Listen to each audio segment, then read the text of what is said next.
press the bell icon on the YouTube app and never miss another update.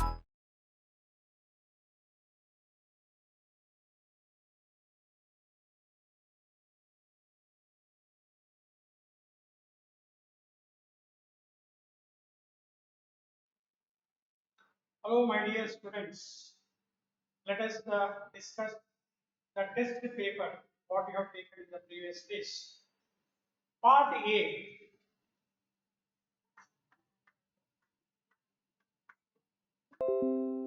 Question number 1. How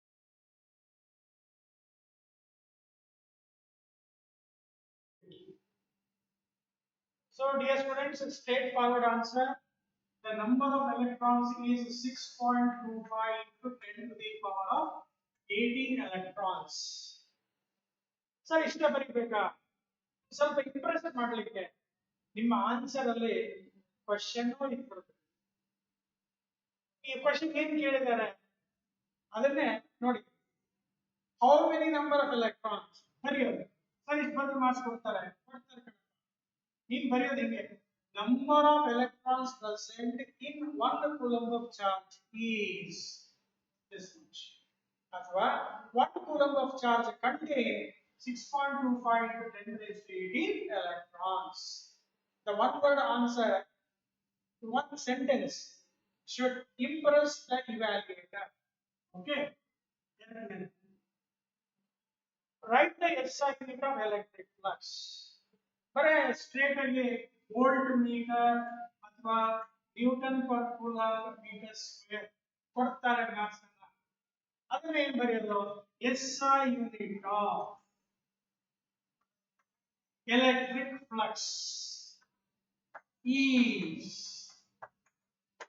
Newton per coulomb into meter square, or we can write volt meter. Third question. Define linear density of charge. The linear charge density. Linear charge density is defined as total charge per unit length. Total charge per unit length is called linear charge density. What is the question? What is the value of electric field? Okay. What is the value of electric field inside the charged spherical shell? Fourth question. Answer 0. Correct.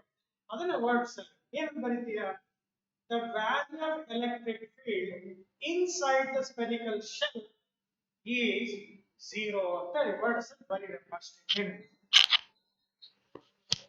Mic ಹಾಕೊಂಡಿಲ್ಲಪ್ಪ okay mic ಹಾಕೊಂಡಿಲ್ಲ question ನೋಡಿ ಇನ್ನೊಂದ್ಸಲ sound ಕೇಳಿದೆಲ್ಲ ಗೊತ್ತಿಲ್ಲ fast ಆಗಿ how many electrons does 1 coulomb of charge contain 1 coulomb of charge contains 6.25 into 10 raised to 18 electrons ಅಂತ ಬರೆಯೋದಪ್ಪ next ಏನ್ ಕೇಳಿದಾರಪ್ಪ what is the SI unit of electric flux SI unit of electric flux is volt meter or Newton per coulomb meter square ಅಂತ ಬರೆಯೋದು ಮೂರನೇ question ಏನಿದೆ define linear charge density linear charge density is defined as words ಅಲ್ಲಿ ಬರೀಬೇಕು charge per unit length ಇದು formula ಆಗುತ್ತೆ you should write like this charge per unit length is called linear charge density ಅಂತೇಳಿ ನಾಲ್ಕನೇದು what is the value of electric field inside the charge spherical shell the electric field inside the charge spherical shell is 0 ಅಂತ ಬರೀಬೇಕು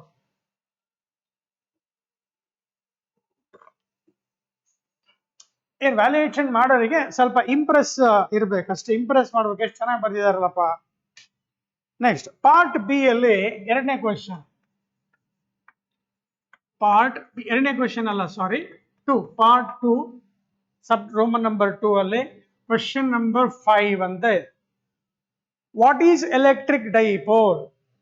Two equal and opposite charges separated by a small distance is known as electric dipole.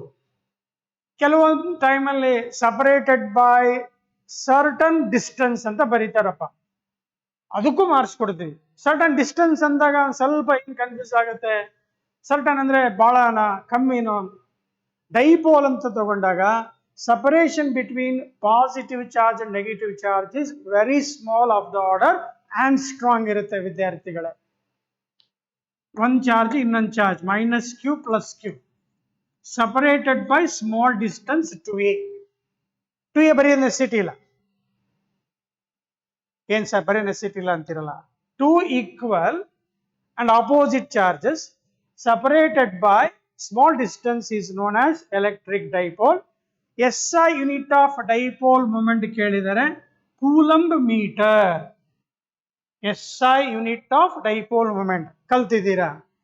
Next 6th question ಅಲ್ಲಿ, question number 5 is over. 6th question ಅಲ್ಲಿ write the expression for torque on an electric dipole. Expression ಬರೆಯೋದು. ಆಮೇಲೆ when does torque maximum ಅಂತ ಕೇಳಿದೆ. Torque formula ಬರೆಯೋದಪ್ಪ ಗೊತ್ತಿದೆ. ಏನ್ ಬರೀಬೇಕು sir? P E sine theta. ಕೆಲವೊಬ್ರು ಎಕ್ಸ್ಪ್ಲನೇಷನ್ ಬರೀತೀರಾ, ಬರೆದ್ರು ತಪ್ಪೇನಿಲ್ಲ. ಎಕ್ಸ್ಪ್ಲನೇಷನ್ ಅಂದ್ರೆ explaining the terms. P is dipole moment, E is uniform electric field, theta is angle between P and E. Explain the terms ಅಂತ ಕೇಳಿಲ್ಲ, ಕೆಲವರು ಬರೆದಿದ್ದೀರಾ. ಆಯ್ತು. ಏನ್ ಕೇಳಿದಾನೆ? When does torque on the dipole is maximum. Maximum ಬರ್ಬೇಕಂದ್ರೆ ಏನ್ ಬರೀತಿಯಪ್ಪ? Theta ಏನಿರ್ಬೇಕು? ಬರೇ 90. ಹಂಗ ಬರೆಯೋದು ಥೀಟಾ 90 ಅಂತ ಬರೆದ್ರು ಕರೆಕ್ಟ್, ತಪ್ಪಲ್ಲ.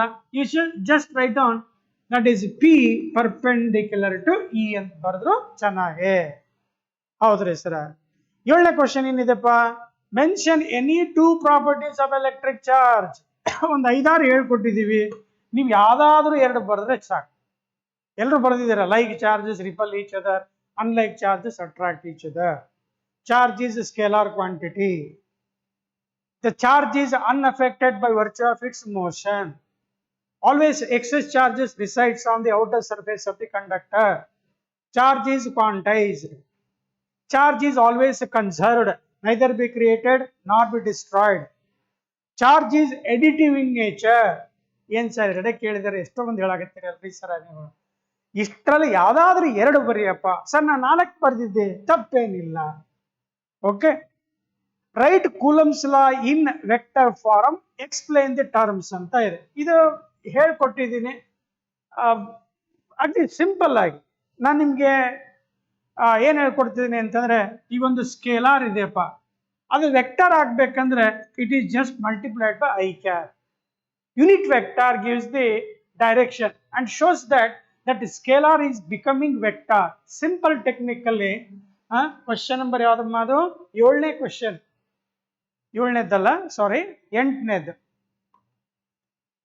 ಸ್ವಲ್ಪ ಚೇಂಜ್ ಮಾಡಿ. ಏನಿದೆ? Write coulomb's law in vector form. ಅಂದ್ರೆ ವೆಕ್ಟರ್ ಫಾರ್ಮ್ ಬರಿಬೇಕಾದ್ರೆ ಫಸ್ಟ್ ಫೋರ್ಸ್ ಬರೀತೀಯ.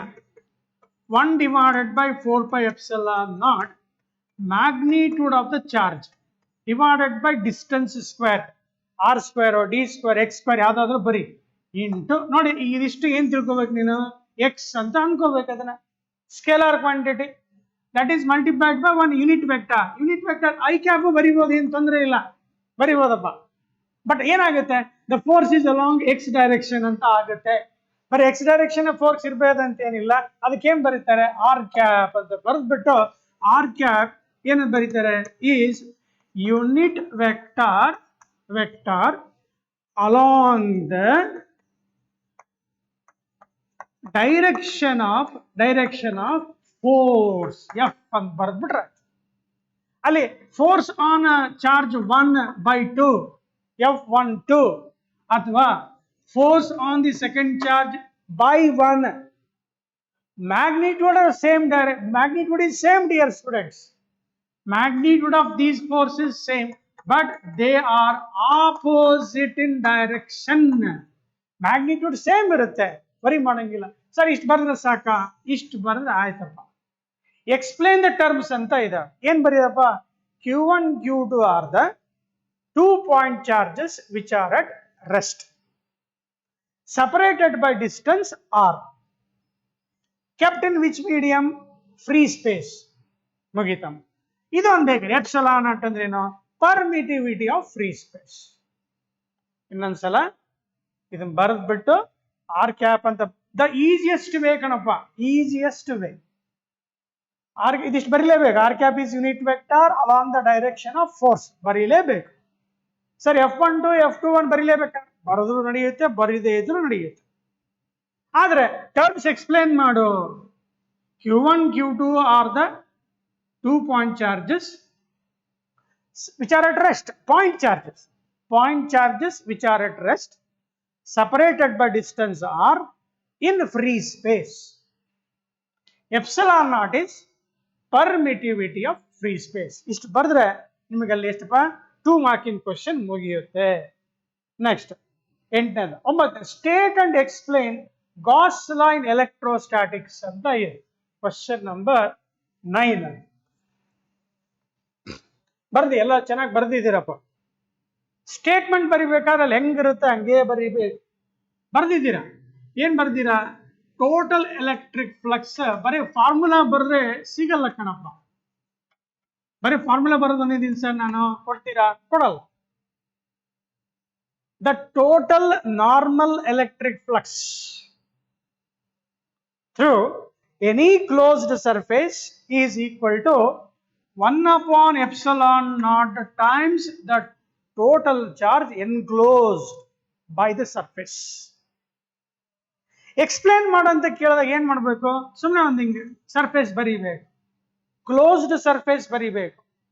ಅದ್ರೊಳಗಡೆ ಚಾರ್ಜ್ಗಳು Q1 ಇರಲಿ, Q2 ಇರಲಿ, ಡ್ಯಾಶ್ ಡ್ಯಾಶ್ ಡ್ಯಾಶ್ ಡ್ಯಾಶ್ ಎಷ್ಟಿರಲಿ, Qn ಚಾರ್ಜಸ್. ಏನಪ್ಪ ಬರೆಯೋದಲ್ಲಿ ಸರ್?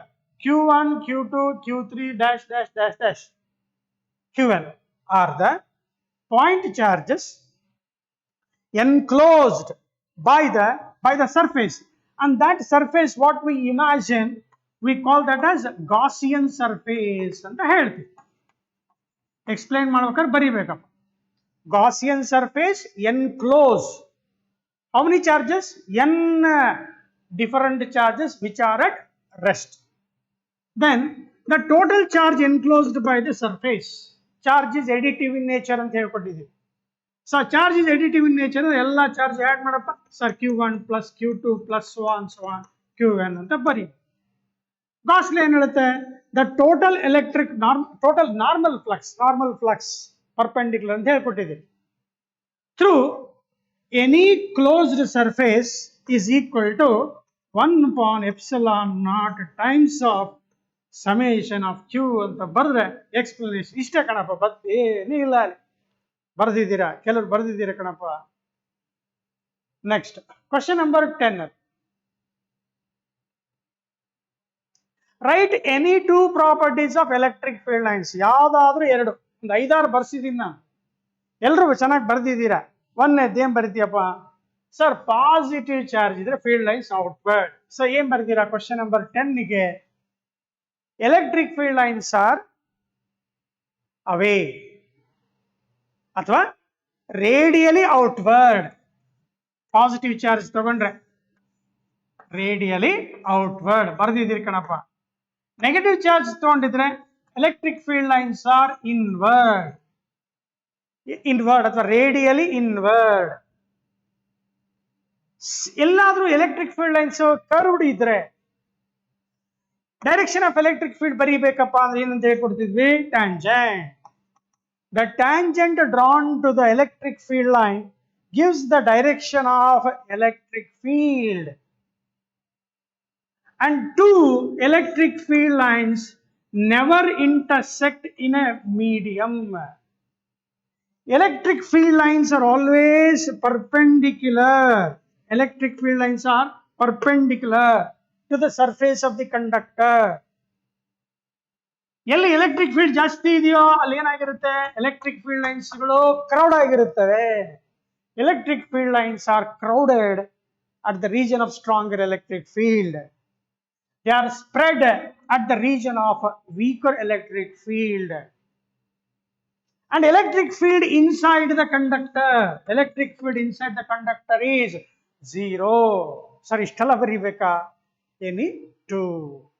ಒಂದೊಂದ್ಸಲ 3 ಮಾರ್ಕ್ಸ್ ಅಲ್ಲಿ 3 ಬರೆಯಪ್ಪ ಅಂತ ಹೇಳ್ತಾನೆ, ಬೇರೆ 3 ಬರೆದು ನಡೆಯುತ್ತೇನೆ ಸರ್, ಬರೀ ಏನ್ ತೊಂದರೆ ಇಲ್ಲ, ಬರ್ದಿದ್ದೀರಪ್ಪ, ಚೆನ್ನಾಗಿ ಬರ್ದಿದ್ದೀರಾ. ನೆಕ್ಸ್ಟ್ ಪಾರ್ಟ್ ಸಿ ಅಲ್ಲಿ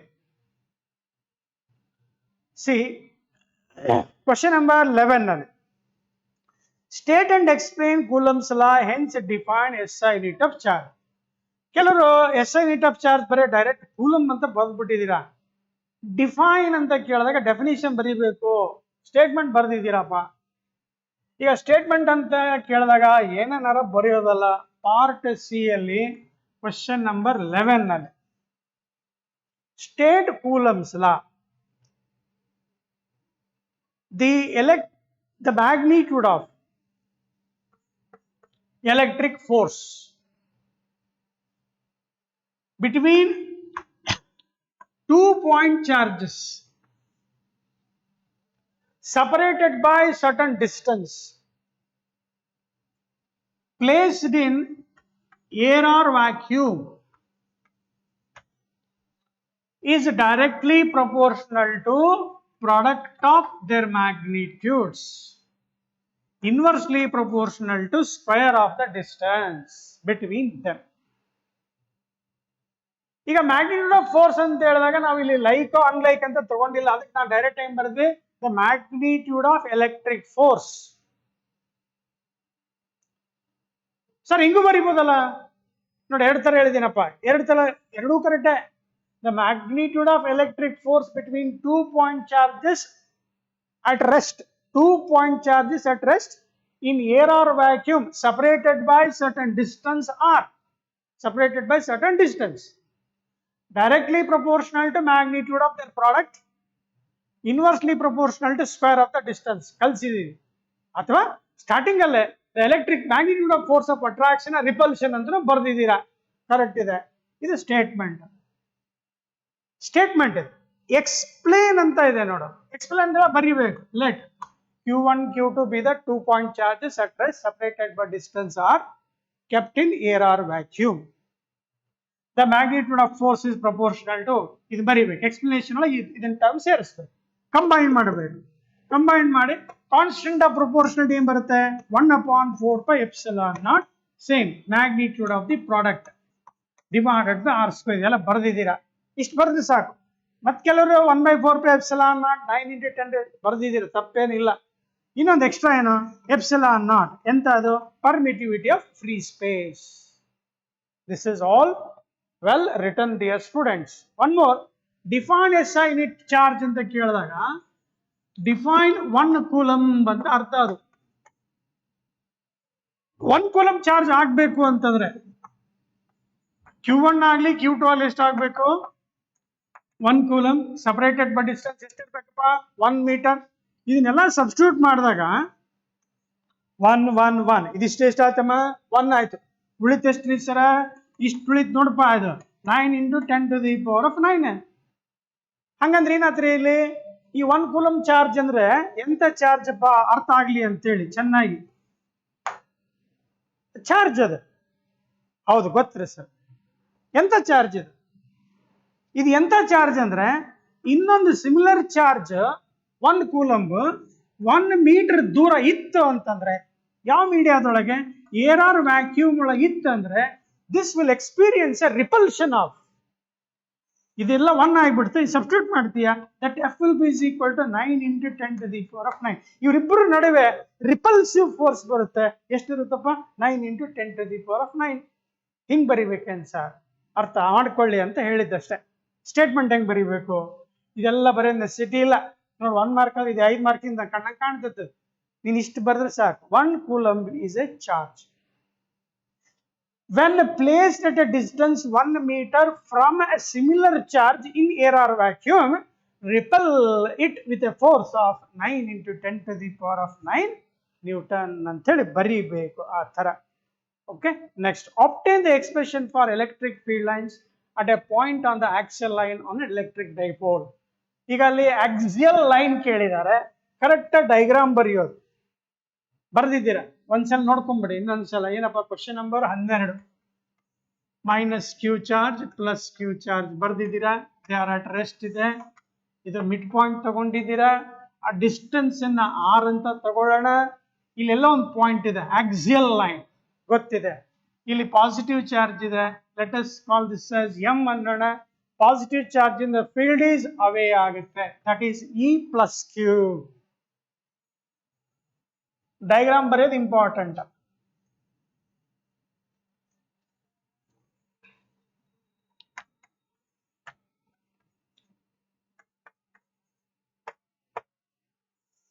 ಇಲ್ಲಿ ಪಾಯಿಂಟ್ ಎಂ ಇದೆ ಅಂತ ಅನ್ಕೋಣ, ಮಿಡ್ ಪಾಯಿಂಟ್ ಇದೆ, ಸಪರೇಷನ್ ಎ ಇದೆ, 2a ಇದೆ, ಅರ್ಧ ಅರ್ಧ.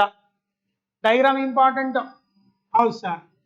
ಈಗ ಇಲ್ಲಿಂದ ಪಾಯಿಂಟ್ ಎಂ ತಗೊಂಡಿದೀಯಾ, due to because of this charge E plus Q ಆಗುತ್ತೆ. Away, field is away, radially outward. Minus charge ಇದೆ, I write E minus Q. Here the diagram itself will give a marks, dear students. ಇಲ್ಲಿ ನೋಡಿ, ಇದು ನೋಡಿದ ತಕ್ಷಣ ಏನಾಗುತ್ತೆ, E plus Q greater, ಯಾಕೆ ಹತ್ರ ಇದೆ, distance is less. Electric field formula ಗೊತ್ತಿದೆ, magnitude of the charge divided by distance square. You all know, we all know. Sir R ಬರೀಬೇಕಾ? ಇಲ್ಲ ಸರ್, ನಾ ಡಿ ಬರ್ಕೊಳ್ತೇನೆ. ಎಕ್ಸ್ ಬರಿಯಪ್ಪ, ಏನ್ ತೊಂದರೆ ಇಲ್ಲ. ಸೊ ಈ ಪಾಯಿಂಟ್ ಇದ ಡಿಸ್ಟೆನ್ಸ್ ಎಲ್ಲಿಂದ, ಸೆಂಟರ್ ಇಂದ ಚೆಕ್ ಮಾಡಿದ್ರೆ ಟೋಟಲ್ ಡಿಸ್ಟೆನ್ಸ್ ಎಷ್ಟಿದೆ ಇಲ್ಲಿಂದ ಇಲ್ಲಿಗೆ. Let us call this distance as from here to here. ಎಷ್ಟು ತಗೋಣ, ಆರ್ ಅಂತ ನಾವು ಅನ್ಕೊಳ್ಳೋಣ. ಇಲ್ಲಿ ಆರ್ ಇದೆ, ಇದು ಎ ಇದೆ ಅಂದ್ರೆ ಇದಿಷ್ಟೇ ಎಷ್ಟು ಉಳಿತು ಡಿಸ್ಟೆನ್ಸ್ ಅಂತ ಕೇಳಿದ್ರೆ ಆರ್ ಮೈನಸ್ ಎ ಆಗುತ್ತೆ. ಆರ್ ಮೈನಸ್ ಎ ಬರ್ದಿದ್ದೀರಾ. ಹಾಗಿದೆ ಇಲ್ಲಿಂದ ತಗೊಂಡ್ರೆ, ಈ ಪಾಯಿಂಟ್ ಇಂದ ತಗೊಂಡ್ರೆ ಡಿಸ್ಟೆನ್ಸ್ ಎಷ್ಟಾಗುತ್ತಪ್ಪ, R plus A. This distance is R plus A, this distance is R minus A. ಈ ತರ ಲೇಬಲ್ ಮಾಡಿದ್ರೆ ಕರೆಕ್ಟ್ ಆಗಿ ಒಂದು ಮಾರ್ಕ್ಸ್ ಸಿಗುತ್ತೆ. ಬರ್ದಿದ್ದೀವಿ ಸರ್. ಫಾರ್ಮುಲಾ ಫಸ್ಟ್ ಬರೀಬೇಕು, ಆಮೇಲೆ ಇ ಪ್ಲಸ್ ಕ್ಯೂ ಬರೀಬೇಕು. ಇ ಪ್ಲಸ್ ಕ್ಯೂ ಅಂತ ಚೆಕ್ ಮಾಡಿದಾಗ 1/4πε0 magnitude of charge is Q divided by distance square ಅಂದ್ರೆ R minus A whole square ಆಗುತ್ತೆ. ಡೈರೆಕ್ಷನ್ ಬರೀಬೇಕು ಸ್ಟೂಡೆಂಟ್ಸ್. ಡೈರೆಕ್ಷನ್ ಬರ್ದಿಲ್ಲ ಕೆಲವರು. ಸರ್ ಡೈರೆಕ್ಷನ್ ಅಂದ್ರೆ ಏನ್ ಸರ್, ಅವೇ ಹಿಂಗಾದ್ರೆ ಬರೀಬೇಕು, away from charge, away from plus Q ಅಂತ ಬರೀಬೇಕು. ಅಥವಾ ಇಲ್ಲಿ ಲೆಟರ್ಸ್ ಬರ್ದಿದ್ದೆ ನಾನು ನಿಮ್ಗೆ, ಎ ಬಿ ಎಂ ಅಂತ ಬರ್ದಿದ್ರೆ ಇದನ್ನ ಹೆಂಗ ಬರೀತಾರೆ, ಅಥವಾ ಅಲಾಂಗ್ ಏನ್ ಬರೀಬೇಕು, ಬಿ ಎಂ ಅಂತ ಬರೀಬೇಕು. ಡೈರೆಕ್ಷನ್ ಬರೀಲೇಬೇಕು. ಸಿಮಿಲರ್ಲಿ ಯಾವ್ದು ತಗೊಳ್ತೀಯ, ಇ ಮೈನಸ್ ಕ್ಯೂ ತಗೊಳ್ತೀಯ. ಇಲ್ಲಿ ಮತ್ತೆ ಮೈನಸ್ ಬರಿಬೇಡ, ಮ್ಯಾಗ್ನಿಟ್ಯೂಡ್ ಬರಿ 1/4πε ಕ್ಯೂ ಡಿವೈಡೆಡ್ ಬೈ ಇಲ್ಲಿಂದ ಮೈನಸ್ ಕ್ಯೂ, ಇಲ್ಲಿಂದ ಅಲ್ಲಿ ಡಿಸ್ಟೆನ್ಸ್ ಎಷ್ಟಿದೆ ಅಮ್ಮ, R plus A whole square ಇದೆ ಸರ್. ಡೈರೆಕ್ಷನ್ ಬರೀಬೇಕು, ಏನಾಗುತ್ತೆ, ಟುವರ್ಡ್ಸ್ ಆಗುತ್ತೆ, ಟುವರ್ಡ್ಸ್ ದ ಚಾರ್ಜ್. ಅಥವಾ ಎಂ ಟು ಎ ಅಂತ ಬರೀಬೇಕು, ಎಂ ಎ ಅಂತ ಬರೀಬೇಕು. ಈಗ ಎರಡು ವೆಕ್ಟರ್ಸ್ ಚೆಕ್ ಮಾಡಿದ್ರೆ ವೆಕ್ಟಾರ್ ಎಡಿಷನ್ ಹೋಗ್ಬೇಕು, if they are in the same direction. Opposite ಇದಾವೆ, ವೆಕ್ಟಾರ್ ಸಬ್ಟ್ರಾಕ್ಷನ್ ಮಾಡಬೇಕು. therefore total electric field at a point on the axial line, dipole Axis ಅಂತ ಕೇಳಿದ, ಅಥವಾ ಅದನ್ನ ಆಕ್ಸಿಯಲ್ ಲೈನ್ ಅಂತಾನು ಬರೀತಾರೆ. ಬರುವಾಗ ಏನಾಗುತ್ತೆ, ಯಾವ್ದಪ್ಪ ಗ್ರೇಟರ್ ಇದೆ, E plus Q is greater than E minus. ಎರಡು ಸಬ್ಟ್ರಾಕ್ಟ್ ಮಾಡಬೇಕು. ಸಬ್ಟ್ರಾಕ್ಟ್ ಮಾಡ್ಬೇಕಾದ್ರೆ ಎರಡರಲ್ಲಿ ಕಾಮನ್ ಏನ್ ತಗೊಂಡಿದ್ದೀರಾ, ಬರ್ದಿ ಸಿಂಪ್ಲಿಫಿಕೇಶನ್ ಬರ್ದಿದ್ದೀರಾ. 1/4πε0 ಕ್ಯೂ ಕಾಮನ್ ತಗೊಂಡಿದ್ದೀರಾ. ಫಸ್ಟ್ ಇದು ಬರುತ್ತೆ 1/r minus A whole square, then -1 divided. ಇದೆಲ್ಲ ಸಿಂಪ್ಲಿಫೈ ಮಾಡಬೇಕು. ಆಮೇಲೆ ಬರ್ದಿದ್ದೀರಾ. You have done very well. Most of the students have return well. ಲಾಸ್ಟ್ಗೆ ಕನ್ಕ್ಲೂಡ್ ಮಾಡ್ಬೇಕಾದ್ರೆ ಹೇಳ್ಬೇಕಲ್ಲ ಏನಂತ, ಇಲ್ಲೋ ಡಿಸ್ಟೆನ್ಸ್ ನೋಡಿರಿ, ಈ ಆರ್ ಮತ್ತೆ ಎ ಚೆಕ್ ಮಾಡಿದ್ರೆ R is very large compare to A. For ನಾವು ಹೇಳ್ತೀವಿ ಯೂಶಲಿ ಶಾರ್ಟ್ ಡೈಪೋಲ್ ಅಂತ ಇರುತ್ತೆ ಯೂಶಲಿ. ಅದು ನೋಡಿ, dipole is separated by small distance. Two equal and opposite charges separated by small distance ಅಂದ್ರೆ ಈ ಆರ್ ಮತ್ತೆ ಎ ಕಂಪೇರ್ ಮಾಡಿದ್ರೆ ಆರ್ ಈಸ್ ವೆರಿ ಲಾರ್ಜ್. ಅಥವಾ ನಾನು ಹಿಂಗ್ ಬರ್ಸಿದ್ದೀನಿ, ಎ ಈಸ್ ನೆಗ್ಲಿಜಿಬಲ್ ಅಂತ ಬರ್ಸಿದ್ದೀನಿ, very less compare to R. Therefore A square is neglected.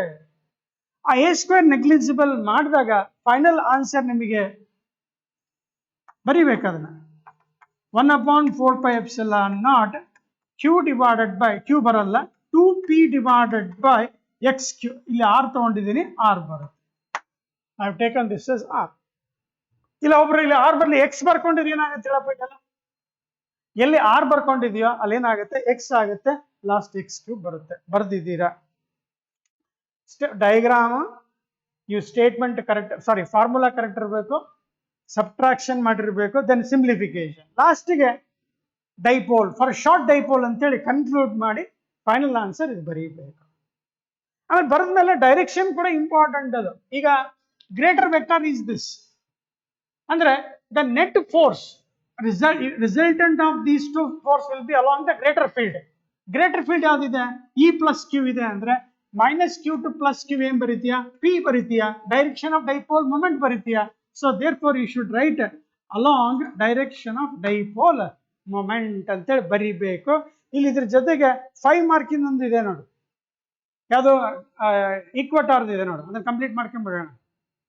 Question number 14 ಅಲ್ಲಿ obtain the expression for electric field at a point on the equatorial line ಅಂತ ಏನಿದೆಯಲ್ಲ, ಇದೇ ರೀತಿಯಲ್ಲಿ ಚೆಕ್ ಮಾಡಿದಾಗ ಇದು 3 ಮಾರ್ಕ್ಸ್ ಕಣಪ್ಪ. ಬರ್ಲಿ 3 ಮಾರ್ಕ್ಸ್ ಮುಗಿಸ್ಬಿಡು ಅಂತೇಳಿ.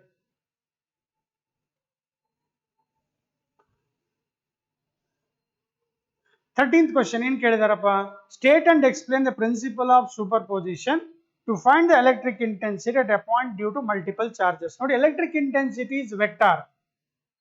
ಸೊ ಈಗ ಯಾವುದೋ ಒಂದು ಪಾಯಿಂಟ್ ಪಿ ಇದೆ, there are so many charges around it, N charges ಇದಾವೆ.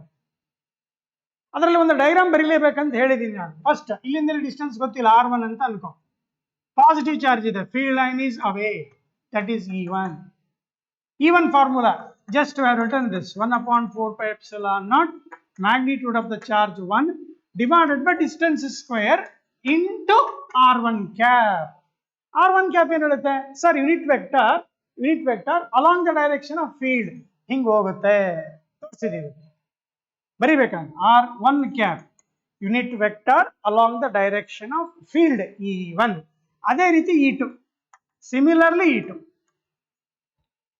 ಏನ್ ಸರ್ ಅದೇ ರೀತಿ ಅಂತಂದ್ರೆ 1/4 pi epsilon naught Q2 by R2 square into R2 cap. R2 cap vector ಬರೀಬೇಕು, ಕಂಪಲ್ಸರಿ ಬರೀಬೇಕು. R2 cap is what? Unit vector along the direction of the field ಅಂತ ತಗೊಂಡಾಗ Q2 charge ಇದೆ, ಇಲ್ಲಿ ಬರೀತೀಯ. Let us call this distance as R2. ಅಲ್ಲಿ 3-4 field ಬರೆದು diagram ಬರೀ ಸ್ವಲ್ಪ ಕನ್ಫ್ಯೂಸ್ ಮಾಡ್ಕೊಂತೀರಾ, ಅದಕ್ಕೆ 2 ಬರೆದ್ರೆ ಸಾಕು. ನೀವಲ್ಲಿ NCERT ಬುಕ್ ಅಲ್ಲಿ 3 ಕೊಟ್ಟಿದ್ದಾರೆ, ತಪ್ಪಿಲ್ಲ. 3 ಕೆಲವರು ಬರೆಯೋದಕ್ಕೆ ಕನ್ಫ್ಯೂಸ್ ಮಾಡ್ಕೊತೀರಾ, 2 ಬರೆದ್ರೆ ಸಾಕು. ಏನ್ ಮಾಡ್ಬೇಕು, ರಿಸಲ್ಟ್ ಕಂಡು ಹಿಡಿಬೇಕಲ್ಲ, ಅದಕ್ಕೆ ಏನ್ ಮಾಡ್ತಾರಮ್ಮ, ಪ್ಯಾರಲೋಗ್ರಾಮ್ ಡ್ರಾ ಮಾಡಲೇಬೇಕು. ನೀವು ಕೆಲವರು ಬರ್ದಿದ್ದೀರಾ, ಕೆಲವರು ಬರ್ದಿಲ್ಲ. ಬರ್ದಿದ್ರೆ ಮಾರ್ಕ್ಸ್ ಕೊಡ್ತಾರೆ. The diagonal gives the resultant ಅಂತ ಕಲ್ತಿದ್ದೀವಿ. ಏನ್ ಹೇಳುತ್ತೆ ಲಾ ಆಫ್ ಪ್ಯಾರಲೋಗ್ರಾಮ್ ಫೋರ್ಸ್, ಏನ್ ಹೇಳುತ್ತೆ, the resultant is always equal to the sum of individual forces. Vector sum of statement. ಇದು ಡಯಾಗ್ರಾಮ್ ಎಲ್ಲ ಬರ್ದಿದೆಯಾ, ಸ್ಟೇಟ್ಮೆಂಟ್ ಸ್ಟೇಟ್ ಎಕ್ಸ್ಪ್ಲನೇಷನ್. ಈಗ ಡಯಾಗ್ರಾಮ್ ಇದು ಬರ್ದ್ರೆ ಆಯ್ತು. Total intensity at point P due to charges Q1, Q2, so on Q1 is the vector sum of all electric intensities. All electric intensities taking one charge at a time. Taking one charge at a time. ಇನ್ನೊಂದ್ಸಲ, total electric intensity at a point due to n system of charges is the vector sum of, ಬೇಕಾದ್ರೆ ಬರಿಬಹುದು ಮೇಲೆ symbol, vector sum of all intensities taking one charge at a time. Statement, ಈ diagram, ಆ ಸಣ್ಣ explanation, that will carry 3 marks. Next part D ಅಲ್ಲಿ 5 ಮಾರ್ಕಿಂದ ಬರ್ದಿದ್ದೀರಾ. Answer any 2 ಅಂತ ಹೇಳಿದ್ವಿ, 2 ಬರ್ದಿದ್ದೀರಾ. ಎಲ್ಲ ಬರ್ದ್ಬಿಡಿ, practice ಆಗತ್ತೆ ಅಷ್ಟೇ, ಇನ್ನೇನಿಲ್ಲ. ಕ್ವಶನ್ ನಂಬರ್ 14 ಅಲ್ಲಿ 5 ಮಾರ್ಕಿಂದ, obtain the expression for electric field at a point on the equatorial line of electric dipole. First neat diagram ಕಣಪ್ಪ ಬರ್ದಿದ್ದೀರಾ, ಕೆಲವರು ಹೆಂಗ್ ಬೇಕಂಗ್ ಬರ್ದಿದ್ದೀರಾ. -Q +Q ಡೈಪೋಲ್ ಮೊಮೆಂಟ್ ಬರೀಬೇಕು, ಮಿಡ್ ಪಾಯಿಂಟ್ ತಗೋಬೇಕು. ಇದು ಎ ಆಗುತ್ತೆ, ಇದು ಎ ಆಗುತ್ತೆ. ಈಕ್ವಾಟರ್ ಅಂತಂದ್ರೆ ಪರ್ಪೆಂಡಿಕ್ಯುಲರ್ ಬೈಸೆಕ್ಟರ್ ಅಂತ ಬರಿಬೇಕು. ಓಕೆ, ನಾ ಇಲ್ಲಿ ಎಂ ಅಂತ ತಗೋಣ. Distance R. ಇಲ್ಲ ಸರ್ ನೆಕ್ಸ್ಟ್ ತಗೊಂಡಿದ್ದೀನಿ ಅಂತ ಅನ್ಕೋ, ತಗೋ, ಬೇರೆ ಏನಿಲ್ಲ. ನಾನು ಆರ್ ಬರ್ಸಿದ್ದೀನಿ, ಆರ್ ಬರಿಬೇಕಂತೇನು ಏನಿಲ್ಲಪ್ಪ. ಸರ್ ಎಕ್ಸ್ ತಗೊಂಡಿದ್ದೀನಿ, ಆಯ್ತಪ್ಪ. ಸೊ ಮೈನಸ್ ಕ್ಯೂ ಚಾರ್ಜ್ ಇದೆ, ಫೀಲ್ಡ್ ಈಸ್ ಇನ್ವರ್ಡ್ ಆಗುತ್ತೆ. E minus Q inward. Positive charge ಇದೆ, ಫೀಲ್ಡ್ ಈಸ್ ಔಟ್ವರ್ಡ್ ಆಗುತ್ತೆ. E plus Q. ರೈಟ್. ಇದಕ್ಕೆ ಆಂಗಲ್ ಸಿಮೆಟ್ರಿಕ್ ಇರೋದ್ರಿಂದ ಇಲ್ಲಿ ಆಂಗಲ್ ಥೀಟಾ ಇದ್ರೆ ಇಲ್ಲಿ ಕೂಡ ಏನಿರುತ್ತೆ ಥೀಟಾ. ಒಂದು ರೈಟ್ ಆಂಗಲ್ಡ್ ಐಸೋಸೆಲಸ್ ಟ್ರಯಾಂಗಲ್ ಬರುತ್ತೆ. The distance, let us call this as B ಅನ್ನೋಣ, ಎ ಅನ್ನೋಣ. A M square distance, B M square distance ಎರಡು ಈಕ್ವಲ್ ಇರ್ತವೆ. ರೈಟ್ ಆಂಗಲ್ಡ್ ಐಸೋಸೆಲಸ್ ಟ್ರಯಾಂಗಲ್ ಅಂದ್ರೆ ಇಲ್ಲಿ ರೂಟ್ ಆಫ್ ಏನ್ ಬರುತ್ತೆ, X square plus A square. ವಿದ್ಯಾರ್ಥಿಗಳೇ, ಆರೇ ತಗೋಬೇಕಂತೇನಿಲ್ಲ, ಎಕ್ಸ್ ತಗೊಂಡಿದ್ದೀನಿ ನಾನಿಲ್ಲಿ. So that becomes what here, X square plus A square. ಇದು ಸ್ಕ್ವೇರ್ ರೂಟ್ ಇದೆ, ನಾ ಸ್ಕ್ವೇರ್ ತಗೊಳ್ಳೋದ್ರಿಂದ ಸ್ಕ್ವೇರ್ ರೂಟ್ ಹೋಗುತ್ತೆ. ಅರ್ಥ ಆಗಿದೆ ಸರ್, ಹೇಳ್ಕೊಟ್ಟಿದ್ದೀರಾ ರೆಗ್ಯುಲರ್ ಕ್ಲಾಸ್ ಅಲ್ಲಿ. ಬರೆಯೋದು ಹೆಂಗ್ ಬರಿಬೇಕು ಅನ್ನೋದನ್ನ ಕಲಿಸ್ತಾ ಇದೆ. ಡಯಾಗ್ರಾಮ್ ಇದಿಷ್ಟು ಲೇಬಲಿಂಗ್ ಆಫ್ ದಿ ಡಯಾಗ್ರಾಮ್ ಇರಬೇಕು ನೀಟಾಗಿ. ನೆಕ್ಸ್ಟ್ ಟೂ ವೆಕ್ಟಾರ್ಸ್ ಅಂದ್ರೆ ಏನ್ ಮಾಡ್ಬೇಕು, ಈಗ ಹೇಳ್ಕೊಟ್ಟಿದ್ದೀವಿ. ವೆಕ್ಟಾರ್ಸಮ್ ಮಾಡಬೇಕು ಅಂತ ಹೇಳ್ಕೊಟ್ಟಿದ್ದೀವಿ. ಬರ್ದಾಗ ಡಯಾಗ್ನಲ್ ಡ್ರಾ ಮಾಡ್ತೀರಾ.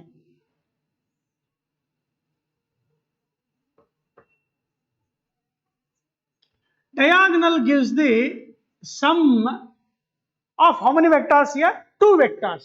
Taking components ಅಂತ ಹೇಳಿದಾಗ ಇದು ಥೀಟಾ ಬರೆಯೋದು ಹೇಳ್ಕೊಟ್ಟಿದ್ದೀವಿ. ಇದು ಥೀಟಾ ಇದೆ, ಆಲ್ಟರ್ನೇಟ್ ಆಂಗಲ್ಸ್ ಆಗುತ್ತಮ್ಮ. ಆಮೇಲೆ ಅಡ್ಜಸೆಂಟ್ ಈ angle, this one corresponding angles ಆಗುತ್ತೆ. Corresponding angles theta they are same. ಇವೆರಡು ಆಲ್ಟರ್ನೇಟ್ ಆಂಗಲ್ಸ್ ಆಗುತ್ತೆ. ಕಲ್ತಿದೀವಿ ಸರ್. ರಿಸಾಲ್ವ್ ಮಾಡಿದಾಗ E plus Q cos theta ಒಂದು ಮೇಲ್ಗಡೆದು, ಕೆಳಗಡೆದು E minus Q cos theta. Both are in the same direction ಬರ್ತವೆ. Versus Y component ತಗೊಂಡಾಗ ಇದರ ವೈ ಕಾಂಪೊನೆಂಟ್ ಮತ್ತೆ E minus Q the Y component, E minus Q sine theta. ನೋಡಿ, E Q check ಮಾಡಿದಾಗ both are same here. ನೋಡಿ, both are same ಅಂತ ಹೇಳ್ತಾ ಇದ್ದೇವೆ. ಯಾವುದು, magnitude of E plus Q ಆಗಲಿ, magnitude of E minus Q. ಯಾಕಂದ್ರೆ charge same, distance is also same. therefore I can write 1/4 pi epsilon naught q divided by distance square. Distance square ಅಂದ್ರೆ ಯಾವ್ದಮ್ಮ ಅಲ್ಲಿ, x square plus a square. both are same, but direction ಮಾತ್ರ ಅಲ್ಲಿ ಬರಿಬೇಕಾರೆ ನೀಟಾಗಿ wire ಸುತ್ತಿಕೊಂಡ್ಬಿಡ್ತಪ್ಪ. Difference ಏನು, magnitude ನೋಡಿ, due to minus Q along M to A, that is towards the charge. ಎರಡನೇದು electric field E to Q same ಇದೆ, but direction change. ಹೆಂಗಿದೆ, away from the charge, that is along bm. Separate ಆಗಿ ಬರ್ದು ಈಗ Y component are equal and opposite cancel ಹೊಡಿಬೇಕು. ಇವಷ್ಟನ್ನ add ಮಾಡ್ಬೇಕು. Add ಮಾಡಿದಾಗ ಅಲಾಂಗ್ ಈಕ್ವಟಾರ್ ಅಂತ ಬರ್ದಾಗ ಎರಡರಲ್ಲಿ ಕಾಮನ್ ಬರುತ್ತೆ, 1/4 pi epsilon naught. ಇನ್ನೊಂದು ಯಾವುದು ಉಳಿಯೋದು ನಮಗೆ, 1 divided by x square plus a square ಒಂದು, ಇನ್ನೊಂದು 2 ಉಳಿಯೋದು, 2 times ಆಗುತ್ತೆ. ಎರಡು ಸೇಮ್ ಇರೋದ್ರಿಂದ ಎಕ್ಸ್, ಈಗ ಎಕ್ಸ್ ಪ್ಲಸ್ ಎಕ್ಸ್ ಎಷ್ಟಾಗುತ್ತೆ, 2x. ಜೊತೆಗೆ ಇನ್ನೊಂದು ಯಾವ್ದು ಬರುತ್ತೆ ಇಲ್ಲಿ, ಕಾಂಪೊನೆಂಟ್ ಕಾಸ್ ಥೀಟಾ ಬರುತ್ತೆ. ಕಾಸ್ ಥೀಟಾ ಸಬ್ಸ್ಟಿಟ್ಯೂಟ್ ಮಾಡಿದ್ದೀರಾ. ಕಾಸ್ ಥೀಟಾ ಅಂದ್ರೆ ಏನಪ್ಪಾ, adjacent side divided by hypotenuse, q divided by 2q divided by ಬರ್ದಿದ್ದೀರಾ, ಹೌದ್ರಿ ಸರ ಬರ್ದಿದ್ದೀವಿ ನಾವು. ನೆಕ್ಸ್ಟ್ adjacent side ಏನಾಗುತ್ತಿದೆ, a divided by hypotenuse is root of x square plus a square. All the students have written. Again last step ಅಲ್ಲಿ ಏನಪ್ಪ ಅದು, for a short dipole. ಇಲ್ಲಿ ನೋಡಿ ಏನಾಗುತ್ತೆ, ಈ ಡಿಸ್ಟೆನ್ಸ್ ಯಾವ ಡಿಸ್ಟೆನ್ಸ್ ಇದು x is very large compare to A, ಅಥವಾ A is negligible. For a short dipole A is negligible, A square is neglected. Simplify ಮಾಡ್ತೀರಾ, final you got this answer. That is ಇಲ್ಲಿ 2 ಬರಲ್ಲ, 2a into q. 2 into 2a, that gives p vector divided by x cube ಬರುತ್ತೆ. ಲಾಸ್ಟ್ಗೆ direction ನೋಡಪ್ಪ ಅಂತ ಹೇಳ್ತೀವಿ. ಇಲ್ಲಿ p direction -q to +q ಇದೆ. ಇದನ್ನ ನೋಡಿದ್ರೆ ಏನಾಗುತ್ತೆ, ಆಪೋಸಿಟ್ ಇದಾವೆ. ಏನಂತ ಬರೀತೀಯಾ, ಆಂಟಿ ಪ್ಯಾರಲಲ್ ಟು ಪಿ. ಇಷ್ಟು ಬರೆದ್ರೆ ನಿಮಗೆ ಫುಲ್ 5 ಮಾರ್ಕ್ ಅಲಾಟ್ ಆಗುತ್ತೆ. ಹೌದು ಸರ್. ಕ್ವಶನ್ ನಂಬರ್ 15 ಕಾಣಿಸ್ತಾ ಇದೆ. Statement Gauss law, state Gauss ಲಾಗಲ್ಲಿ ಹೇಳ್ಕೊಟ್ಟಿದ್ವಿ. Using this obtain the expression for electric intensity at a point outside the spherical shell ಮತ್ತು inside the spherical shell. ಎಲ್ಲರೂ ಬರೆದಿದ್ದೀರಾ, ಕರೆಕ್ಟಾಗಿ ಬರೆದಿದ್ದೀರಾ. ಕೆಲವರು ಇನ್ನೊಂದು ಕ್ವಶನ್ ಅಟೆಂಡ್ ಮಾಡಿದ್ದೀರಾ. ಮೇನ್ ಕಾನ್ಸಂಟ್ರೇಷನ್ ಏನ್ ಮಾಡೋದು, ಕ್ವಶನ್ ನಂಬರ್ 15 ಅಲ್ಲಿ ಆ ಸ್ಟೇಟ್ಮೆಂಟ್ಗೆ 1 ಮಾರ್ಕ್ ಅಲಾಟ್ ಮಾಡ್ಕೊಂಡ್ಬಿಡ್ತೀವಿ. ಆಗ್ಲೇ ಹೇಳ್ಕೊಟ್ಟಿದ್ದೀನಿ, ಬರೆದಿದ್ದೀರಾ. ಸ್ಪೆರಿಕಲ್ ಶೆಲ್ ಅಂತ ಹೇಳಿದಾಗ ಒಂದು ಸ್ಪೆರಿಕಲ್ ಶೆಲ್ ತಗೋಬೇಕು, ಯೂನಿಫಾರ್ಮ್ಲಿ ಚಾರ್ಜ್ ಮಾಡಬೇಕು. ಸರ್ಫೇಸ್ ಚಾರ್ಜ್ ಡೆನ್ಸಿಟಿ ಇರ್ತಿದೆ, ಯಾಕಂದ್ರೆ ಸರ್ಫೇಸ್ ಏರಿಯಾ ಆದ್ಮೇಲೆ ಡಿಸ್ಟ್ರಿಬ್ಯೂಷನ್ ಆಗಿದೆ. Charge by area, that is sigma. Charge by area sigma into A. Sigma is surface charge density ಗೊತ್ತಿದೆ. ಗಾಸ್ ಲಾ ಬರಿಬೇಕಾದ್ರೆ ಏನಪ್ಪಾ, ಅಪ್ಲಿಕೇಶನ್ ಅಲ್ಲಿ ಒಂದು ಪಾಯಿಂಟ್ ತಗೋಬೇಕು ಸರ್. ಇಲ್ಲಿ ಅದ್ರ ಸುತ್ತ ಒಂದು ಸ್ಮಾಲ್ ಸರ್ಫೇಸ್ ಇಮ್ಯಾಜಿನ್ ಮಾಡ್ಬೇಕು ಸರ್. ಅಲ್ಲಿ ಎಲೆಕ್ಟ್ರಿಕ್ ಫ್ಲಕ್ಸ್ ಎಷ್ಟಿದೆ ಚೆಕ್ ಮಾಡ್ಕೋಬೇಕು. ಏರಿಯಾ ವೆಕ್ಟರ್ ಹೆಂಗಿದೆ, ನಾರ್ಮಲ್ ಇದೆ sir. Area vector and the direction of electric field both are in the same direction. E parallel to ds ಇದೆ.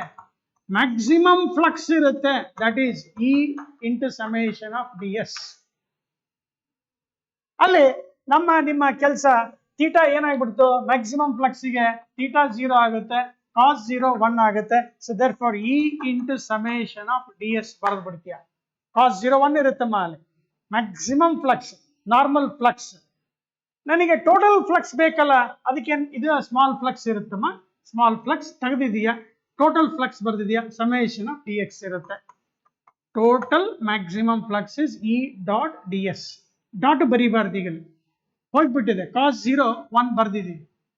ಈಗ ನನಗೆ ಟೋಟಲ್ ಫ್ಲಕ್ಸ್ ಬೇಕಂದ್ರೆ ಏನ್ ಮಾಡಬೇಕು, imagine Gaussian surface, close the surface ಬೇಕು, ಬರ್ದಿದ್ದೀರಾ. ಆ ಇಮ್ಯಾಜಿನರಿ ಸರ್ಫೇಸ್ ಏನಂತ ಕರೀತಾರೆ, ಗಾಸಿಯನ್ ಸರ್ಫೇಸ್.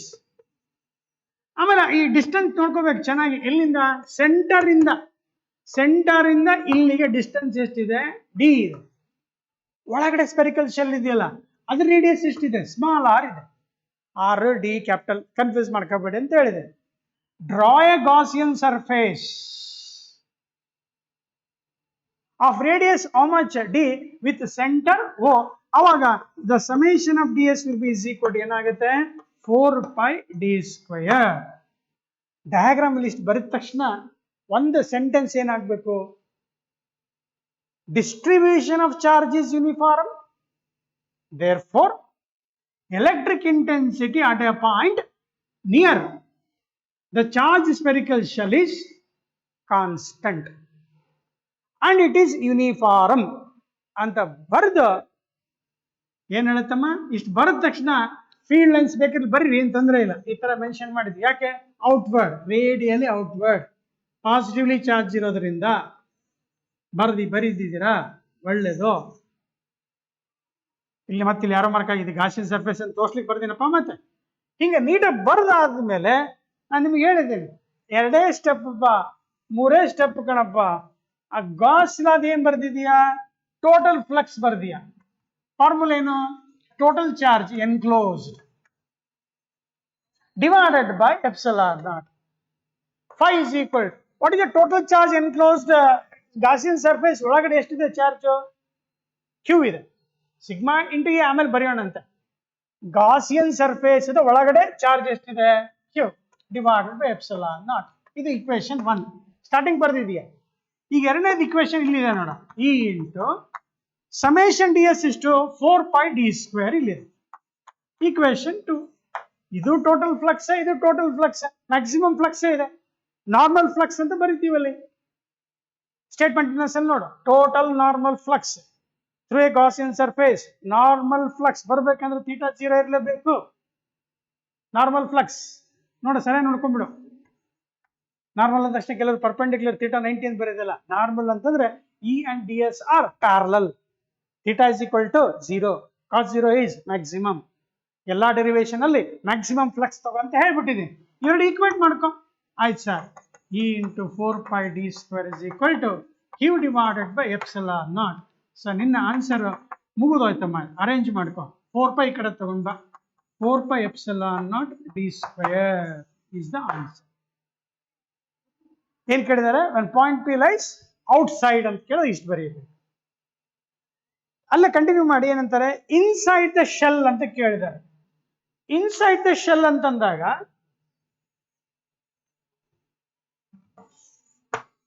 ಎಲ್ಲರೂ ಬರ್ದಿದ್ದೀರಪ್ಪ, ಅಲ್ಲ ಸುಮ್ಮನೆ ಅನ್ಕೊಳ್ಳೋದು ಹಿಂಗೆ. ಏನಿದು? ಗಾಸಿಯನ್ ಸರ್ಫೇಸ್ ಪಾಯಿಂಟ್ ಪಿ ಇಲ್ಲಿದೆ. Point P lies inside the shell. ಇದು ಸ್ಮಾಲ್ ಡಿ, ಇದು ಮತ್ತೆ ಆರ್ ಅಂತ ಬರ್ದಿದೆ. D is very less compare to R. Very less ಅಲ್ಲ, ಲೆಸ್ ದೆನ್ ಆರ್. ಅಂದ್ರೆ ಇಲ್ಲಿ ಚಾರ್ಜ್ ಆಕ್ಚುಲಿ ಇರೋದು ಹೊರಗಡೆ. ನಮ್ಮ ಗಾಸಿಯನ್ ಸರ್ಫೇಸ್ ಒಳಗೆ ಬಂತು. ಏನ್ ಬರೀಬೇಕು? Total charge enclosed by the Gaussian surface is 0 here. So ಯಾವಾಗ ಚಾರ್ಜ್ 0 ಆಗುತ್ತೆ, ಫ್ಲಕ್ಸ್ 0 ಆಯ್ತು. ಯಾವಾಗ ಫ್ಲಕ್ಸ್ 0 ಇರುತ್ತೋ ಎಲೆಕ್ಟ್ರಿಕ್ ಫೀಲ್ಡ್ ಬಿಕಮ್ಸ್ ವಾಟ್? 0 ಅಂತ ಬರೀಬೇಕು. ಒಂದು ಸೆಂಟೆನ್ಸ್ ಏನ್ ಬರೀಬೇಕಂದ್ರೆ, when point lies inside the spherical shell, the Gaussian surface does not enclose any charge. ಅಥವಾ charge enclosed by the Gaussian surface is 0. Therefore, flux is 0 and electric intensity is 0 ಅಂತ ಬರೀಬೇಕು. ಬರ್ದಿದ್ದೀರಿ sir?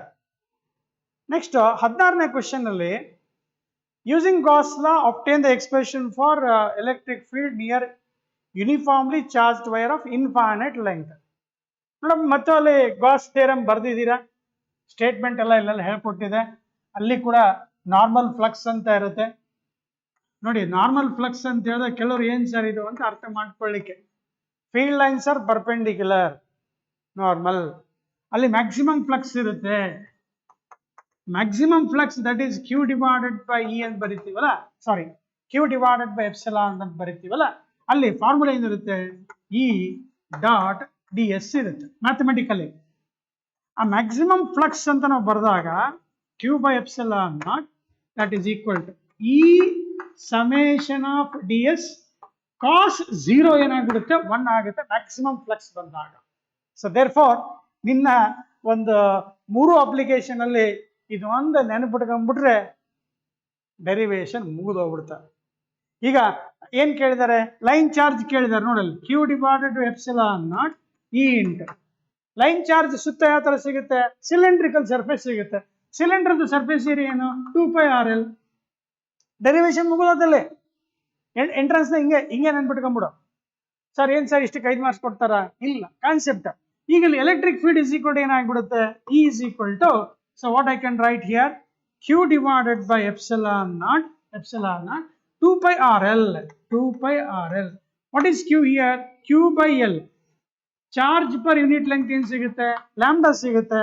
Therefore E is equal to, ಇಲ್ಲಿ ಬರ್ತದೆ ಕಾಣಿಸುತ್ತೇನ? E is equal to, ಇಲ್ಲೇ ಬರ್ಬೋಣ, lambda divided by Q by L is lambda divided by 2π epsilon r. Line ಚಾರ್ಜಿಗೆ ಮುಗಿದು ಹೋಗ್ಬಿಡುತ್ತೆ. ಈಗಾಗಲೇ ಇದನ್ನ ಬರುತ್ತಲ್ಲ, ಅದು ಸ್ಪೆರಿಕಲ್ ಶೆಲ್ಗೆ ಬರುತ್ತಲ್ಲ, ಅಲ್ಲಿ ಸಮೇಷನ್ ಆಫ್ ಡಿ ಎಸ್ ಬಗ್ಗೆ ಏನ್ ಬರುತ್ತೆ? 4πd². ಅದಕ್ಕೆ ಪ್ರೀವಿಯಸ್ ಸ್ಪೆರಿಕಲ್ ಶೆಲ್. ಸರ್ ಇನ್ನೊಂದು ಇತ್ತಲ್ಲ, ಯಾವುದು? ಥಿನ್ ಶೀಟಿಗೆ ಒಂದು ಸಿಲಿಂಡ್ರಿಕಲ್ ಸರ್ಫೇಸ್ ತಗೊಂಡಾಗ ಇಲ್ಲಿ ಒಂದು ಸರ್ಫೇಸ್, ಇಲ್ಲಿ 2 ಸರ್ಫೇಸ್ ಇದ್ವಲ್ಲ, ಈ ಕಡೆ ಒಂದು ಈ ಕಡೆ ಒಂದು, ಅವಾಗ ಇಲ್ಲಿ ಏನಾಗುತ್ತೆ, ಇಂಥವು ಎಷ್ಟು ಬ್ಲಾಕ್ ಬರ್ತವೆ, 2 ಬ್ಲಾಕ್ ಬರ್ತವೆ. ಇಲ್ಲಿ ಥಿನ್ ಶೀಟ್ ಕಣಪ್ಪ ನೋಡು, all the 3 derivation can be done in simple steps. Thin sheet ಕೊಟ್ಟಿಲ್ಲ ಸರ್ ಇಲ್ಲಿ, ಆಯ್ತು ಕೊಟ್ರಂತ ಇಟ್ಕೋ, ಸೇಮ್ ಕಾನ್ಸೆಪ್ಟ್ ಬರೀ, ಡಯಾಗ್ರಾಮ್ ಒಂದು ನೀಟಾಗಿ ಬರೀ. ಸರ್ ಫ್ಲಕ್ಸ್ ರೇಡಿಯಲ್ ಔಟ್ವರ್ಡ್ ಇರುತ್ತೆ, ಫ್ಲಕ್ಸ್ ಇಸ್ ಸ್ಕೇಲಾರ್ ಇರುತ್ತೆ, ಸ್ಕೇಲಾರ್ ಇರೋದ್ರಿಂದ ಎಡಿಟಿವ್ ಇರುತ್ತೆ, ಆಡ್ ಮಾಡ್ಕೋಬೇಕು ನಾನು. ಸೊ ಈಗ ಇದು 2 ಆಯ್ತು, 2 ಯಾಕೆ ಬಂತು ಗೊತ್ತಾಯ್ತು, ಒಂದು ಈ ಕಡೆ ಒಂದು ಈ ಕಡೆ ಒಂದು. ಅಂಕರಲ್ಲಿ ಸರ್ಫೇಸ್ ಏರಿಯಾ ಯಾವ ತರ ಇದೆ ಗೊತ್ತಿಲ್ಲಪ್ಪ, ಅದು ಸಿಲಿಂಡರ್ ಇದೆಯೋ ರೆಕ್ಟಾಂಗಲ್ ಇದೆಯೋ ಗೊತ್ತಿಲ್ಲ, ಯಾವ ಶೇಪ್ ಇದೆ ಗೊತ್ತಿಲ್ಲ, ಅದನ್ನ ಎ ಅಂತ ಅನ್ಕೋಣ, ಬಂದಿದ್ದು ನೆನಪಿದೆ ಅಂತ ಅನ್ಕೊಳ್ತೀನಿ. We have written in the last class. ಸರಿ, ಕೊಟ್ಟಿರೋದು ಯಾವುದು, ನೀವು ಹೇಳ್ತಾ ಇರೋದು ಯಾವುದು? ನಾನು ಹೇಳ್ತಾ ಇರೋದು 3 ಡೆರಿವೇಶನ್ ಒಂದೇ ಸ್ಟೆಪ್ ಅಲ್ಲಿ. ಹಾಗಾದ್ರೆ ಎಷ್ಟಾಯ್ತಮ್ಮ ಇಲ್ಲಿ? ಸರ್ ಇ ಇಂಟು 2 ಇದು ಎ ಆಗುತ್ತೆ. How many times? 2 times. Q ಜಾಗದಲ್ಲಿ ಏನ್ ಬರ್ತೀಯಾ? ಸಿಗ್ಮಾ ಇಂಟು ಎ ಬರ್ತೀಯಾ. Surface charge density is charge by area. So charge is equal to Q sigma into A. A cancel ಆಯ್ತು. therefore E is equal to sigma divided by 2 epsilon naught. 3 ಅರ್ಥ ಆಯ್ತು sir. ಇಲ್ಲಿ ಕೊಟ್ಟಿದ್ದು ಯಾವ sir, ಅಷ್ಟು ಹೇಳ್ಕೊಡಿ sir ಸಾಕು ಅಂತ ಹೇಳಿ. ಏನ್ ಕೇಳಿದ್ದಾರೆ? ಲೈನ್ ಚಾರ್ಜ್ ಕೇಳಿದ್ದಾರೆ. ನೀನ್ ಬರಿಬೇಕಾಯ್ತು ಕ್ವಶನ್ ನಂಬರ್ 16ರಲ್ಲಿ ಫಸ್ಟ್ ಒಂದು infinite wire, long straight wire, positively charge. Now you take some point near to it. ಇಲ್ಲೇ ಇರ್ಬೇಕಂತ ಸುತ್ತ, ಅದ್ರ ಸುತ್ತ ಏನ್ ಮಾಡ್ತೀಯಾ? ಸ್ಮಾಲ್ ಸರ್ಫೇಸ್ ಇಮ್ಯಾಜಿನ್ ಮಾಡಿದೆ of area ds. Normal flux ಬರದೆ, normal flux per area electric intensity, ಅದಕ್ಕೆ ಏರಿಯಾ ವೆಕ್ಟರ್ ಬರೀತೀಯ. Both are parallel, theta 0, you will get maximum flux E into ds. So ಬರ್ದಾದ್ಮೇಲೆ ನಾನು ಏನ್ ಮಾಡ್ಬೇಕು? ಒಂದು ಇಮ್ಯಾಜಿನ್ ಮಾಡ್ಬೇಕು ಸರ್ಫೇಸ್ ಪಾಯಿಂಟ್ ಇಲ್ಲಿ ಅಷ್ಟೇ ಇರ್ಬೇಕಂತಲ್ಲ, ಇದು ಸುತ್ತ ಇರುತ್ತೆ. ಹೇಳಿದ್ದೀನಿ distribution of charge is uniform and by the symmetry electric intensity at a point near the wire is constant and it is uniform. therefore ಇಲ್ಲಿ ಸರ್ಫೇಸ್ ಇಮ್ಯಾಜಿನ್ ಮಾಡಿದ್ರೆ ಏನ್ ಸಿಗುತ್ತೆ? ಸಿಲಿಂಡ್ರಿಕಲ್ ಸರ್ಫೇಸ್ ಸಿಗುತ್ತೆ. ಒಂದು ಸಿಲಿಂಡರ್ನ ಡ್ರಾ ಮಾಡ್ಕೋಬೇಕು.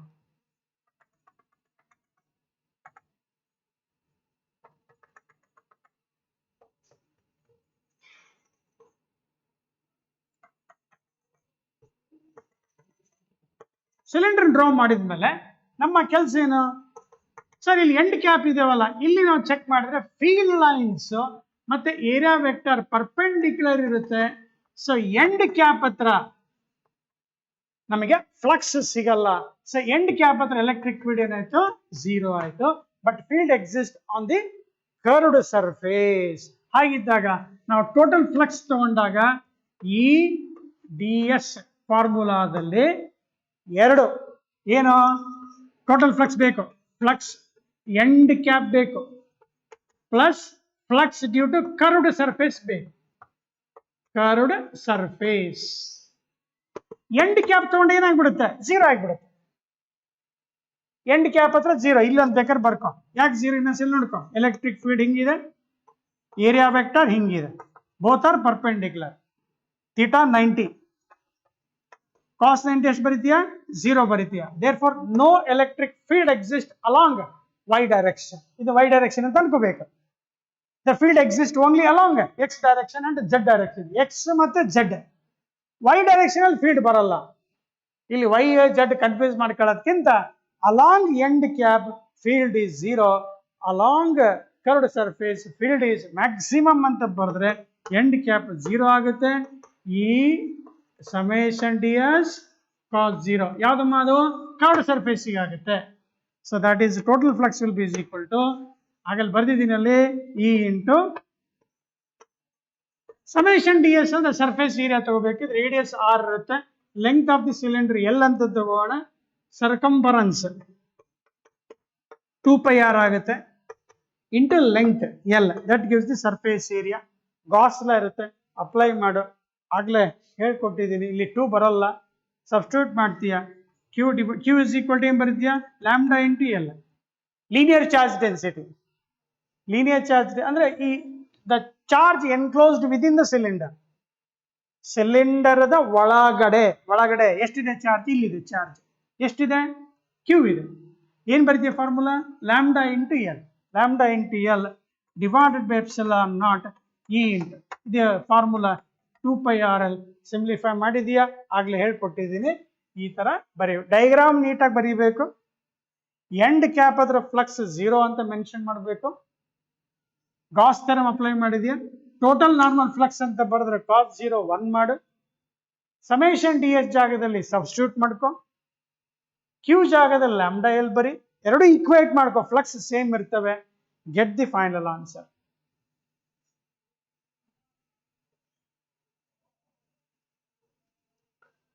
ಪ್ರಾಬ್ಲಮ್ಸ್ ಅಲ್ಲಿ ಪ್ರಾಬ್ಲಮ್ ಕೆಲವ್ರು ಮಾಡಿದ್ದೀರಾ, ಕೆಲವ್ರು ಮಾಡಿಲ್ಲ. ಇಂಪಾರ್ಟೆಂಟ್ ಅಪ್ಪ, ಇವೆಲ್ಲ ಕಾನ್ಸೆಪ್ಟ್ ಚೆನ್ನಾಗಿ ಗೊತ್ತಿದೆ ಅಂತ ಅನ್ಕೊಂಡ್ರೆ ಪ್ರಾಬ್ಲಮ್ಸ್ ಈಸಿ ಆಗ್ತವೆ. ಸರ್ 2 ಪಾಯಿಂಟ್ ಚಾರ್ಜಸ್ ಪ್ರಾಬ್ಲಮ್ಸ್ ಓದ್ತಾ ಇದ್ದೀನಿ. ಕ್ವಶನ್ ನಂಬರ್ 17 ಅಲ್ಲಿ ಅಟೆಂಡ್ ಮಾಡಿದ್ರೆ ಚೆಕ್ ಮಾಡ್ತಾ ಹೋಗಿ. ಒಂದು +10 -10 microcoulomb separated by 6 centimeter in air. Find the electric intensity at the midpoint of line joining the two charges. Also find the charge force on the charge ಅಂತ ಕೇಳಿದೆ. First diagram ನೀಟಾಗಿ ಬರೀಬೇಕಪ್ಪ. Diagram will give the impression. ಅರ್ಥ ಮಾಡ್ಕೊಂಡಿದ್ದೀರಾ ಅಂತ ಅಷ್ಟೇ, ಬೇರೆ ಏನಿಲ್ಲ. -10 microcoulomb separated by distance 6 centimeter. Mid point ಅಂದ ತಕ್ಷಣ ಏನಾಗುತ್ತೆ, ಇದು 3 centimeter ಆಗುತ್ತೆ, ಈ ಕಡೆ 3 centimeter ಆಗುತ್ತೆ. ಅಟ್ ದ ಮಿಡ್ ಪಾಯಿಂಟ್ ಕೇಳಿದಾಗ ಇಲ್ಲಿ ಫಸ್ಟ್ ಪಾಸಿಟಿವ್ ಚಾರ್ಜ್ ಇದೆ. Positive charge field line is away, field line is away. Let us call this as 1 E1. Negative charge ಇದೆ, field is inward, that is E2. Of course E1 E2 are same here. ಯಾಕೆ Q constant ಇದೆ, distance constant ಇದೆ, field magnitude will be same. ಹಾಗಿದೆ total field at the centre check ಮಾಡಿದ್ರೆ ಏನಾಗುತ್ತೆ, both are in the same direction. E1 plus E2 2E1 ಅಂತ ಹಿಂಗ ಬರ್ದ್ಬಿಡ್ಬೋದು direct ಆಗಿ, ಅಥವಾ ಸಪರೇಟ್ ಆಗಿ E1 1/4πε0. ಮೊದಲು ಫಾರ್ಮುಲಾ ಬರೀಬೇಕಮ್ಮ. ಕೆಲವರು ಬರೆಯೋದಿಲ್ಲ ಫಾರ್ಮುಲಾನ, ಏನೋ ಬರೀತೀರಾ. ಕೆಲವರು ಮಲ್ಟಿಪ್ಲೈ Q1 into Q2 ಬರೀತೀರಾ. ಇಲ್ಲಪ್ಪ, ಎಲೆಕ್ಟ್ರಿಕ್ ಫೀಲ್ಡ್ ಬರೆದಾಗ due to single charge. Force ಬರಿತಾ ಇದೀಯಾ 1/4πε0 product of two charges Q1 Q2, ಎರಡು ಚಾರ್ಜ್. ಎಲೆಕ್ಟ್ರಿಕ್ ಫೀಲ್ಡ್ ಬರಿತಾ ಇದೀಯಾ, ಒಂದೇ ಚಾರ್ಜ್ ತಗೋಬೇಕು. ಸರ್ ಎರಡು ಚಾರ್ಜ್ ಕೊಟ್ಟಿರೋ ಅಂತೇಳಿ ಕೆಲವರು Q1 Q2 ಬೈ ಅಂತ ಬರ್ತೀರಾ, ತಪ್ಪು. ಅದು ಹೇಳ್ಕೊಟ್ಟಿದ್ದೀನಿ. ಸೊ ಈಗ 9 × 10⁻⁹ magnitude of charge is 10 micro divided by distance square. ಯಾವ್ದಾದ್ರು ತಗೋ, ಯಾವ್ದಾದ್ರೆ E1 ತಗೊಂಡಿದ್ದೀನಿ ನಾನು, ಫಸ್ಟ್ ಚಾರ್ಜ್ A ತಗೊಂಡಿದ್ದೀನಿ, AB ಅಂತ ಅನ್ಕೊಂಡಿದ್ದೀನಿ.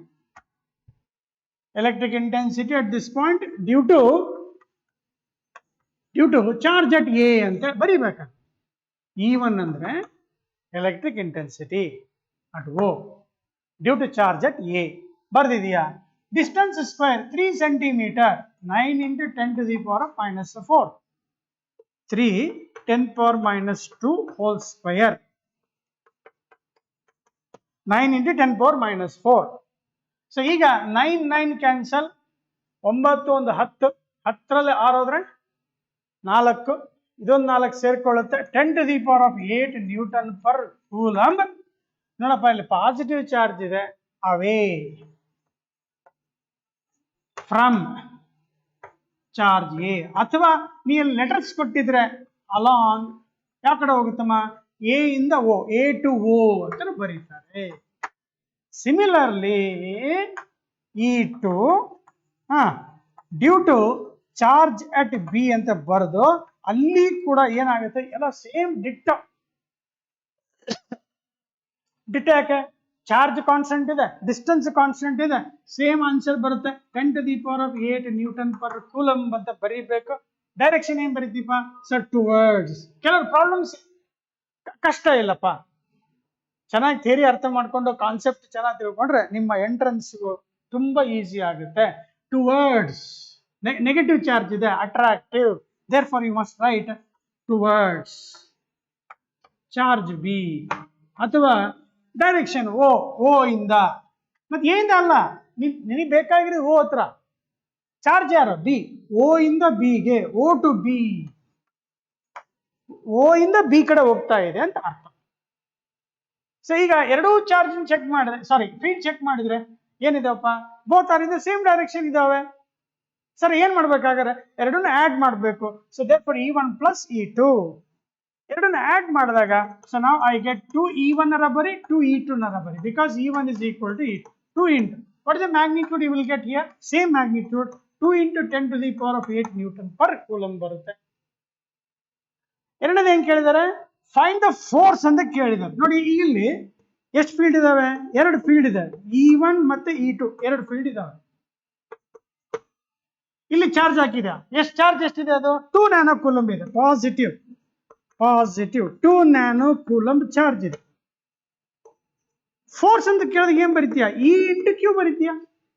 ಸಾಗಿದೆ E ಅಂದ್ರೆ ಯಾವ್ದು ಬರೀವಿ, E1 E2 ಎರಡು ಸೇರಿದ್ದು ಎಷ್ಟಿದೆ, 2 into 10 to the power of 8 ಇದೆ. Total electric field into how much is the charge here, 2 into 10 to the power of -9, 2 2s are 4, ಇಲ್ಲಿ ಎಷ್ಟಾಗುತ್ತಪ್ಪ 10 raised to -1 ಅಂದ್ರೆ 0.4 ನ್ಯೂಟನ್ ಬರುತ್ತೆ. ಈಗ ಇದು ಪಾಸಿಟಿವ್ ಚಾರ್ಜ್ ಇದೆ, positive charge always moves along the field. So ಇದು 0.4 newton along the field direction ಅಂತ ಬರೆದ್ರಾಯ್ತು. Along the direction of field, along the direction of field ಅಂತ ಬರೆದ್ರೆ ಕೆಲವರು ಟುವರ್ಡ್ಸ್ ಬಿ ಅಂತಾನೆ ಬರೀತಾರೆ. ಹಿಂಗೆ ಪ್ರಾಬ್ಲಮ್ ಅನ್ನ ಅಟೆಂಡ್ ಮಾಡಬೇಕು, ಡೈರೆಕ್ಷನ್ ಬರೀಬೇಕು. ಯಾಕಂದ್ರೆ ಎಲ್ಲಿ ವೆಕ್ಟರ್ಸ್ ಇರ್ತಾವೋ ಅಲ್ಲಿ ಡೈರೆಕ್ಷನ್ ಬರೆದ್ ಬಿಟ್ರೆ ಫುಲ್ ಇಂಪ್ರೆಷನ್. ಅರ್ಥ ಮಾಡ್ಕೊಂಡಿದ್ದೀರಾ ಅಂತ ತಿಳ್ಕೊಂಡು ಲಾಸ್ಟ್ ಇನ್ನೊಂದು ಏನಪ್ಪ, 18ನೇ ಕ್ವಶನ್ ಕೆಲವರು ಮಾಡೇ ಇಲ್ಲ, ಮಾಡ್ಬೇಕಪ್ಪ, ಕೆಲವ್ರು ಮಾಡಿದೀರಾ, ಓಕೆ ಅಟೆಂಡ್ ಮಾಡಿದೀರಾ ಅಂತ ತಿಳ್ಕೊಳ್ಳೋಣ. ಏನ್ ಕೊಟ್ಟಿದ್ದಾರಪ್ಪ, ಕಾಣಿಸಲ್ಲ, ಅದು ಓದ್ತಾ ಇದೆ ಅಷ್ಟೇ.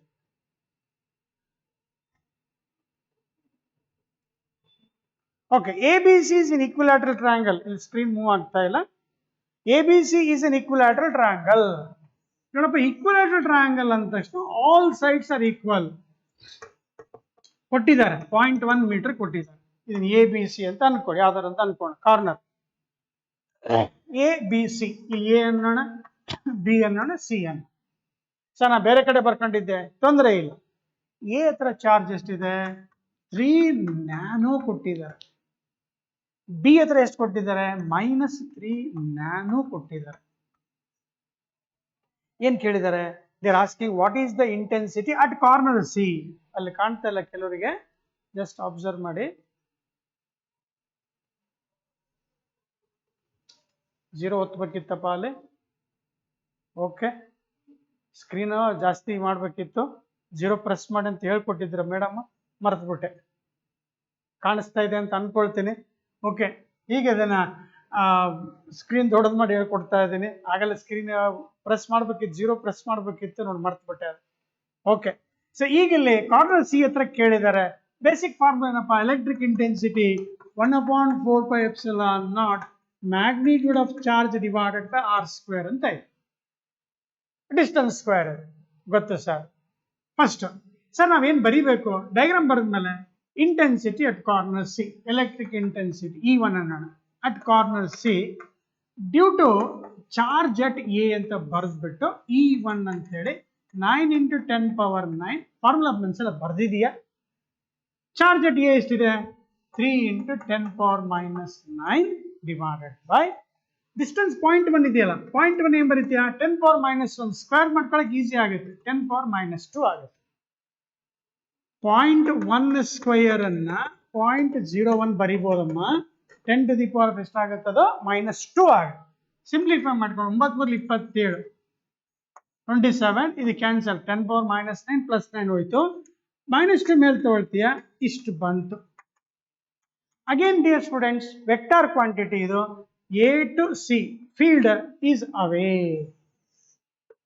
ಹಿಂಗ್ ಬರ್ಬೇಕು. ಸಿ ಇಲ್ಲಿ ಬರ್ಕೊಂಡಿದ್ದೀನಪ್ಪ, ಕೆಲವರು ಬಿ ಇಲ್ಲಿ ಬರ್ಕೊಂಡು ಸಿ ಇಲ್ಲಿ ಬರ್ಕೋಬಹುದು, ತೊಂದರೆ ಇಲ್ಲ. ABC ಬರ್ದ್ಬಿಟ್ಟಿದ್ದೀನಿ ನಾನು. ಇದು E1 ಆಯ್ತಮ್ಮ. ಯಾವ ಕಡೆ ಹೋಯ್ತು, ಅವೇ. ಹೌದು sir, away from charge at A ಅಂತ ಹೇಳ್ಬಿಟ್ಟು, ಅಥವಾ ಇಲ್ಲ ಸರ್ ನಾನು ಹಿಂಗ್ ಬರ್ದಿದ್ದೆ, ಅಲಾಂಗ್ A to C.